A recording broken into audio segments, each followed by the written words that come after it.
We are clearly completely incompatible. Yet you had a certain dry wit. And you had a certain youthful charm. You were occasionally fun. Occasionally. Occasionally. You fought a lot. We're still fighting. Acts of Pride is a 9-play short play showcase that features LGBTQ+ characters telling queer stories. But I always say that even though these are queer stories and queer characters, the themes that are in them of living and love and loss and regret, they're just universal themes that anybody can identify with. It's just that they're told through the queer lens. Prince, Bette Midler, Donna Summer, Liza Minnelli. This is like the Gay Man Starter CD collection. I bet you have Judy Garland in there. On vinyl. As a Black gay artist, one of the things that I find to be most problematic is that in media, we are always so marginalized and stereotyped, and that when you think of gay, you think of one thing, or two things. When you think of Black, you think of one thing, or maybe two things.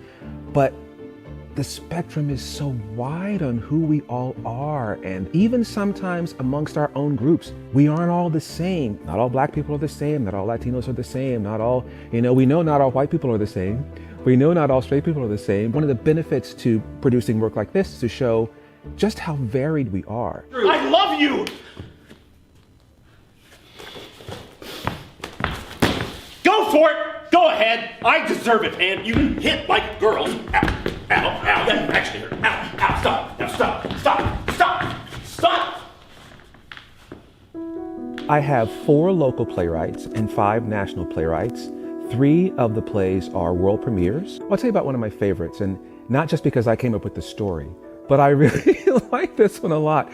It's called The Straight Pill, and it's a dystopian tale about a couple who lives in a eerily scary, possible America where being queer has been criminalized, and the government has invented a pill that will change you, and now you're mandated. You must take this pill or lose all of your rights. The police won't come help you anymore. The fire department's not coming to your house. You lose your Social Security. You lose all of your benefits if you don't do this. But if you do this, you're gonna wake up after you take the pill as a straight person and have no memories and no feelings of your life prior to that. And so the couple, one of them who is dying of cancer, they're trying to figure out, what are we gonna do? If we don't do this, you're definitely going to die. We won't have any medical protections. We won't have any medical insurance. We can't get any medical treatments. Or do we resist? Your treatments! Forget about them. You would die without your treatments! Is that so bad? Yes! Yes! That's literally the worst thing ever! But I don't want to live without you. Without the memory of you. No, this is stupid. They're cautionary tales, dystopian stories are. And if we are not careful, we can fall into some of the traps that exist in stories like that. Another one is called After Mannequin. What's the matter? Don't you like your new scarf? Not especially. If you know the movie Mannequin from the 1980s, it takes place a week after Mannequin, the movie, with Emmy and Jonathan trying to work out the cracks that are beginning to show in their relationship. I've been thinking. Like, it's the first time I've actually had the chance to stop and think, and, well, since everything. Well, that's wonderful. What you been thinking about? All of it. Because it's all insane, right? The whole thing. I got married to an ancient Egyptian woman who used to be a mannequin. I don't see what's so crazy about that. You don't? We can't help who we fall in love with. One of the most unique things about it, though, and one of the things that I love about this story, is that the character of Emmy is played by a trans actress. And when you get into the story of she was always been a woman trapped inside the body of a mannequin, that's what this story is all about. All I know is that right here now, this apartment is the only place that is truly safe for you. You're the only one that can keep me safe, right?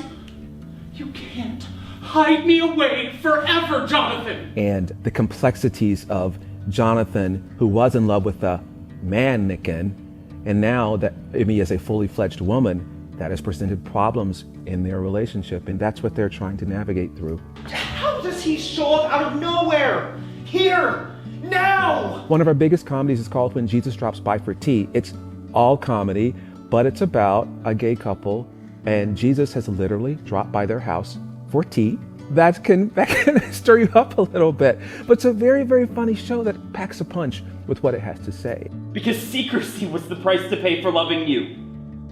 My colleagues had no idea, of course. If they had, they'd have gone to the press. I kept it from everyone. I've always been drawn to not necessarily political theater, but socio-political theater is really where I put it, in theater that makes a point. When I was 11 years old, I was in my first musical, which was The Wizard of Oz, and I wasn't completely sold then on going into it, although I clearly was, but I wasn't. That wasn't the one. The next musical I did was Showboat. And if you know the story of Showboat, and especially the character of Julie Laverne, who is half black, half white, her beau in that, there's a scene where he cuts his hand and cuts her hand because the police are coming to get her. And they put their hands together to mix their blood. And he says, now I also have Negro blood in me. You ready to swear to that in a court of law? Look, I'll swear to that any place. And I'll do more than that. Look at all these folks here. Every one of them can swear to you that I've got more than a drop of Negro blood in me. That's how white I am. And I just thought, theater can do this?